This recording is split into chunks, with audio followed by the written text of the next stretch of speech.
Buenas, hoy veremos una partida entre Anatoly Karpov con las piezas blancas y Ulf Andersson con las piezas negras. El encuentro tuvo lugar en la Olimpiada de Ajedrez celebrada el año 1988. Esta partida es un muy buen ejemplo de cómo Karpov era capaz de crear problemas pequeños en posiciones aparentemente inofensivas. Karpov abrió con peón d4, caballo f6, jugada flexible que controla la casilla e4, peón c4, ganando espacio en el centro, y peón e6, abriendo la diagonal para el alfil de casillas negras. Ahora las blancas deben decidir cómo quieren seguir el desarrollo. Las jugadas más frecuentes son caballo c3 y caballo f3, desarrollando los caballos. Karpov eligió caballo f3, que evita la tenaz defensa nimzo-india que surgiría de desarrollar el otro caballo con caballo c3 y alfil b4. Después de caballo f3, las negras acostumbran a entrar en el gambito de dama con peón d5 o en la defensa india de dama con peón b6. Dicho esto, Andersson era un especialista de la defensa bogo-india, que sigue con alfil b4 jaque. En líneas generales, esta defensa trata de intercambiar piezas para simplificar la posición. Tras alfil b4 jaque hay varias respuestas posibles. Caballo c3 transpondría la defensa nimzo-india, caballo bd2 que mantendría más piezas en el tablero, y alfil d2, que es la respuesta más frecuente y la que eligió Karpov en la partida. El encuentro siguió con alfil por d2 jaque, dama por d2 dejando la puerta abierta a desarrollar el caballo a la casilla c3 y enroque corto. Las negras están por delante en desarrollo, pero a cambio han tenido que ceder su mejor alfil. Karpov siguió con peón g3 tratando de desarrollar el alfil de casillas blancas en la gran diagonal, peón d5 controlando el centro, alfil g2, caballo bd7, enroque corto y peón c6, reforzando el centro y restringiendo la actividad del alfil de casillas blancas. Esta disposición de peones y piezas puede recordar a la apertura catalana, con la diferencia que no hay los alfiles de casillas negras. Este detalle juega a favor de las blancas, y aunque la posición de Andersson es sólida, Karpov tiene un medio juego muy cómodo por delante. A continuación, las blancas deben elegir qué plan quieren seguir. En un primer vistazo, el desarrollo del caballo a la casilla c3 parece tentador. No obstante, Karpov ha retrasado adrede el desarrollo de esta pieza, porque si juega caballo c3, las negras responderían con el movimiento temático peón d por c4. Las negras ganarían un peón y el caballo en la casilla c3 dificultaría que una torre blanca recuperase el peón con facilidad. Asimismo, el salto caballo e5 atacando el peón en la casilla c4 no sería posible, porque el caballo en la casilla d7 cubriría dicho salto. A menudo en este tipo de estructuras, las blancas sacrifican el peón en la casilla c4 a cambio de actividad. Por ejemplo, tras peón d por c4 podría haber seguido peón e4. Sin embargo, las negras estarían a tiempo de jugar peón e5. Este movimiento aseguraría que la diagonal blanca permanece cerrada, hecho que bloquearía el alfil de las blancas. Por último, si las blancas intentan crear un peón pasado con peón d5, peón c por d5 y peón e por d5, las negras estarían mejor después de torre 8, protegiendo el peón en e5, torre a d1 y caballo c5. El caballo de las negras llegaría a la casilla d3 y el peón en la casilla d5 sería especialmente débil. Así pues, volvamos a la partida tras peón c6. Creo que la variante que surge de caballo c3 es relevante, ya que demuestra el tipo de contrajuego que disponen las negras en este tipo de estructuras. En la partida Karpov eligió torre c1, protegiendo el peón en la casilla c4, dama e7 preparando la ruptura en la casilla e5 y dama e3 controlando la ruptura y despejando la casilla d2 para el caballo. El encuentro siguió con torre E8 reforzando el avance central, caballo E2 terminando el desarrollo y peón E5. Por regla general, cualquier ruptura de peones debe ser evaluada con cautela. Si las negras logran salir ilesas tras el cambio de peones y piezas en el centro, Anderson habrá como mínimo igualado la partida. Después de peón E5, las blancas no pueden ni deben tolerar que el peón de Anderson llegue a la casilla E4, hecho que daría una ventaja de espacio y actividad a las piezas negras. Por lo tanto, Karpov respondió con peón D por E5, que llevará a un intercambio masivo de piezas con caballo por E5, dama por E5, dama por E5, caballo por E5 y torre por E5. Aunque en un primer vistazo parece que Anderson ha salido bien parado tras la ruptura, Karpov tiene un as bajo la manga. Tras torre por E5, el ex campeón contestó con el movimiento incómodo peón C por D5. Las negras no quieren jugar peón C por D5, ya que el peón aislado resultante sería débil a causa de la falta de piezas del tablero. Por lo tanto, Anderson contestó con caballo por D5 y Karpov siguió con peón E4, que expulsa al caballo de su excelente casilla central. Las negras retiraron su caballo a la casilla B6 y de nuevo las blancas ganaron un tiempo con el movimiento peón F4, expulsando la torre a la casilla E7, desde donde al menos cubre la séptima fila.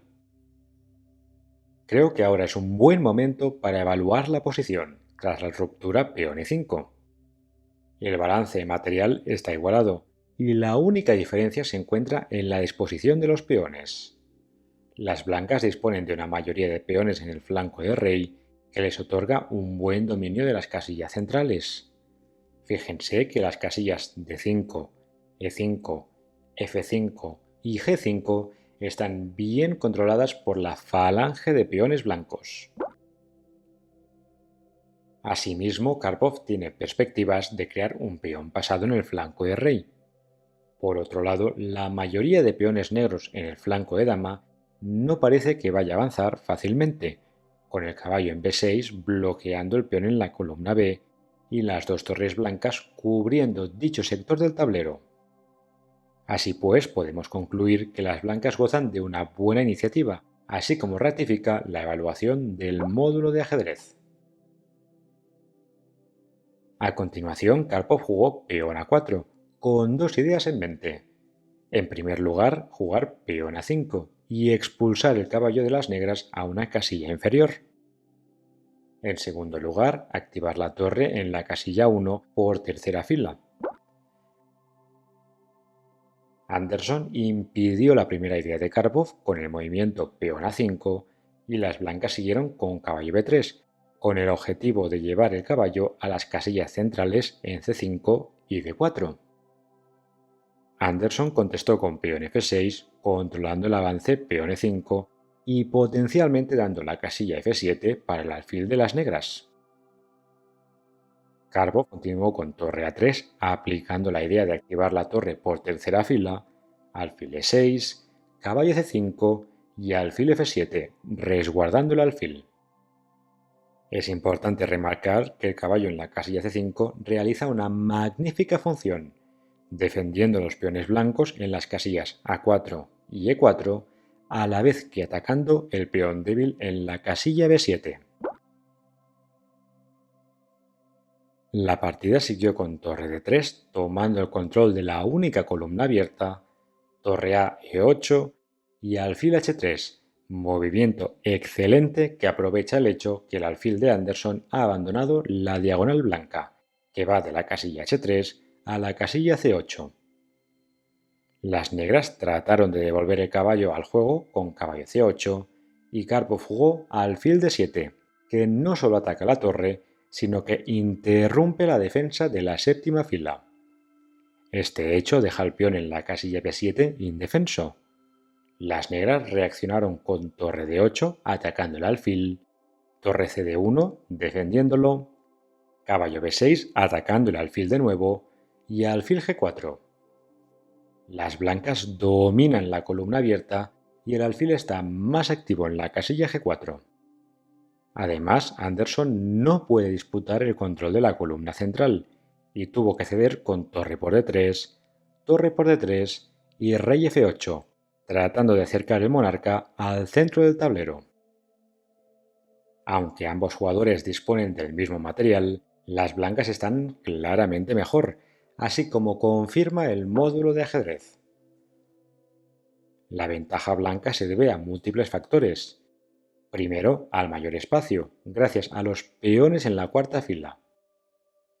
Segundo, a la mayor actividad de todas las piezas blancas, en concreto de la torre en la columna abierta y del caballo atacando la debilidad en la casilla B7. Y tercero, a la posibilidad de crear un peón pasado en el flanco de rey, gracias a la mayoría de 4 peones contra 3. Veamos cómo siguió la partida. Tras rey F8, las blancas contestaron torre de 8 jaque, forzando a la torre a abandonar la séptima fila, con torre E8 y torre D4, con la idea de jugar peón B4 y abrir otro frente de ataque en el flanco de dama. Anderson protegió el peón indefenso en la casilla B7 con torre B8, y ahora Karpov demostró su agudeza táctica con el movimiento sorprendente torre D7. Las negras no pueden capturar la torre porque tras caballo por D7, caballo por D7 jaque, rey E7 y caballo por B8, las blancas quedarían con una pieza de más. Así pues, volvamos a la partida tras torre D7. Las negras no pueden capturar ni expulsar la torre de Karpov, hecho que deja la posición de Anderson en una situación muy delicada. Las negras contestaron peón H5, tratando de desviar el alfil H3 y rey E8, amenazando ahora sí con capturar la torre. En este momento Karpov podía haber jugado torre por B7, ganando el peón, pero optó por la mejor jugada de la posición, torre C7, que mantiene la tensión. Para entender esta decisión, veamos por qué la variante con torre por B7 era inferior.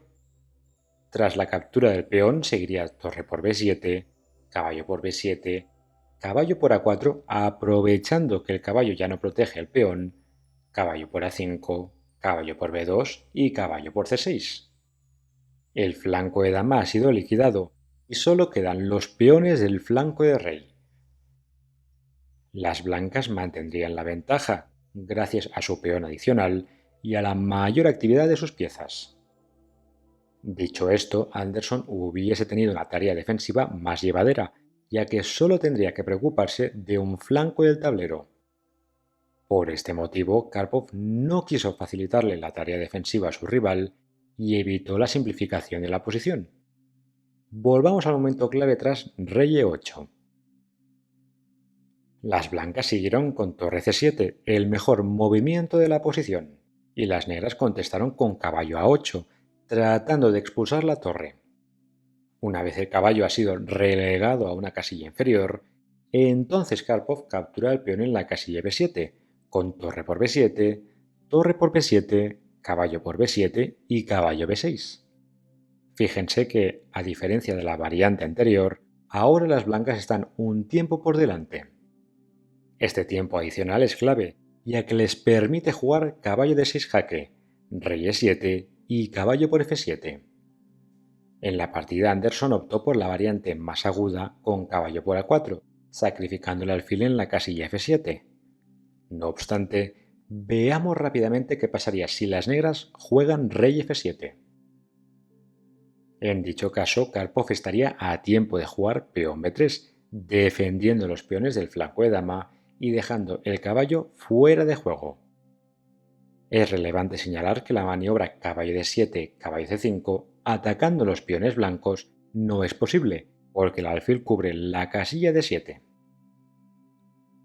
Así pues, esta posición sería claramente ganadora para las blancas, gracias al peón adicional y a la superioridad del alfil frente al caballo. Anderson, viendo que la respuesta más natural, rey por F7, perdía de inmediato, intentó la alternativa más aguda, caballo por A4, confiando en crear peones pasados en el flanco de dama a cambio de sacrificar una pieza. Sin embargo, Karpov calculó correctamente que tenía el tiempo a salvar su caballo y parar el peón pasado. Por lo tanto, el ex campeón contestó con caballo h8, salvando la pieza, caballo por b2, dejando los peones en a5 y c6 pasados, y peón e5, impidiendo que el rey de las negras apoye los peones vía la casilla de 6. Anderson siguió con su plan y avanzó el peón en la casilla a4, caballo g6 jaque, y en la partida las negras jugaron rey e8. Veamos rápidamente qué pasaría si Anderson jugara rey f7, tratando de ganar un tiempo al caballo. En dicho caso seguiría peón e6 jaque, rey por g6 y peón f5 jaque, forzando rey h7 que sacaría al rey del cuadrado. Las blancas coronarían antes con peón e7, peón a3, peón e8 igual a dama, peón a2 y dama a8, impidiendo la coronación. Así pues, volvamos a la partida atrás, caballo g6. Anderson, viendo que rey f7 no era posible, eligió rey e8, alfil e6 cubriendo el avance de los peones pasados, caballo d3 y alfil g8. Este movimiento prepara un engranaje de coronación con peón e6, alfil f7 jaque y peón e7, peón e8, apoyado también por el caballo. Creo que es instructivo ver la técnica impecable de Karpov. El ex campeón no solo impide el avance de los peones de las negras, sino que a la vez prepara el avance de su propio peón pasado. El encuentro siguió con peón f por e5, caballo por e5, caballo b4 tratando de apoyar el peón pasado, caballo c4 controlando la casilla a3, peón h4, alfil h7, peón h por g3 y peón h por g3. Anderson va a intentar patalear un poco más trayendo su rey al centro del tablero, pero Karpov impedirá cualquier infiltración y posteriormente cercará a los peones pasados de las negras. Veamos la fase final de la partida. Después de peón h por g3, rey e7, alfil e4 construyendo un muro en la quinta fila, rey f6, peón g4 y rey e6. Una vez el monarca de las negras no puede progresar, Karpov empieza a avanzar su rey, con rey f2, caballo d5 atacando el peón, rey f3 defendiéndolo, caballo b4 y peón g5. Es interesante resaltar cómo Karpov ha creado un muro infranqueable que impide el menor ápice de contrajuego. El encuentro acabó con peón c5, peón f5 jaque, rey e7, rey e3, rey f8, rey d2, rey e7 y rey c3. En este momento las negras se rindieron, ya que el rey de Karpov va a capturar el peón en la casilla a4 y por lo tanto las negras se quedarían en un final con pieza de menos totalmente perdido. En conclusión, creo que esta partida muestra muy bien el estilo de Karpov. Las blancas ejercieron una presión pequeña pero constante durante toda la partida. Tras la ruptura clave en la casilla e5, Karpov logró establecer una ventaja de espacio que poco a poco fue convirtiendo en una ventaja de actividad y finalmente de material. Espero que les haya gustado el vídeo, saludos y hasta la próxima.